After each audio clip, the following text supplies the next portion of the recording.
8 ستمبر کو بھارت کے وزیر خارجہ ایس جے شنکر ایران کے دورے پر گئے اور ایرانی وزیر خارجہ جواد ظریف سے ملاقات کی۔ اس ملاقات کے بعد ایرانی وزیر خارجہ نے ٹویٹ کی کہ بھارتی وزیر خارجہ کے ساتھ بہت مثبت بات چیت ہوئی ہے۔ اس سے پہلے 6 ستمبر کو بھارت کے وزیر دفاع راج ناتھ سنگھ بھی ایران گئے اور انہوں نے بھی ایرانی وزیر دفاع بریگیڈیئر جنرل امیر حاتمی سے ملاقات کی۔ مودی سرکار کے 2 وزراء کی ایران میں 4 دن کے اندر آمد کوئی معمولی بات نہیں ہے، کیونکہ راج ناتھ سنگھ ماسکو سے واپسی پر آتے ہوئے ایران گیا اور ایس جے شنکر ماسکو روانگی سے پہلے ایران پہنچا۔ آخر ایران کیوں بھارت کے لیے اچانک سے اتنا اہم ہو گیا ہے کہ آئے دن وہاں بھارتی حکام دوروں کے لیے پہنچ رہے ہیں؟ اگر بھارت اور ایران کے تعلقات بہتر ہوں گے تو اس سے بھارت کو کتنا فائدہ ہوگا، اور دوسری صورت میں اگر ایران بھارت کے ہاتھ سے نکلتا ہے تو اس کی وجہ سے بھارت کو کیا کچھ برداشت کرنا پڑے گا۔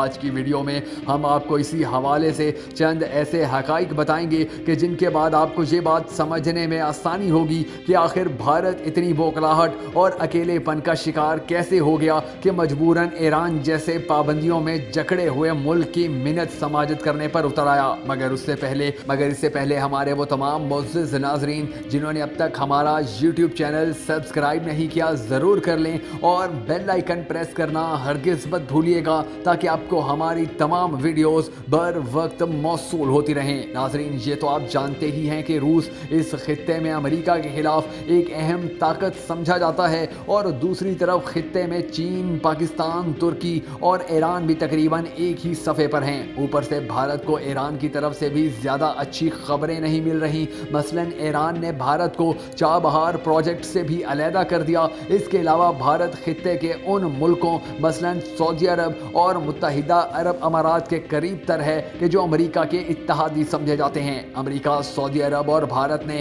عالمی سیاست کے بدلتے ہوئے حالات میں ایک دوسرے کے ساتھ تعلق مضبوط کیا ہے، اور دوسری طرف ایران اب چین، روس اور پاکستان کی صفوں میں شامل ہو گیا ہے۔ اس وقت بھارت کو کئی چیلنجز کا سامنا ہے۔ مثلاً شمال میں لداخ کی سرحد پر بھارت اور چین کی فوج آمنے سامنے ہے، اور مودی کی جانب سے بھارت کے زیر انتظام کشمیر سے آرٹیکل 370 کو ختم کرنے سے بھی ایک بڑے تنازع نے جنم لیا، جس کے بعد چین، پاکستان، ترکی، حتیٰ کہ ایران نے بھی بھارت کے اس قدم کی کھلے عام مخالفت کی، بھارتی پالیسیوں پر ناراضگی کا اظہار کیا۔ اب انہی حالات میں اگر چین پاکستان کے ساتھ مل کر روس اور ایران کو بھی مکمل طور پر اپنے اتحاد میں لانے میں کامیاب ہو جاتا ہے تو یہ بھارت کے لیے بہت بڑا دھچکا ہوگا، کیونکہ ایک طرف ایران اور چین کی دوستی گہری ہوتی چلی جا رہی ہے تو دوسری طرف بھارت اور ایران کا مشترکہ چابہار پروجیکٹ بھی لٹکا ہوا ہے، اور یہی وجہ ہے کہ خطے میں بھارت کے لیے چین کا مقابلہ کرنا مشکل سے مشکل تر ہوتا چلا جا رہا ہے۔ اوپر سے ایران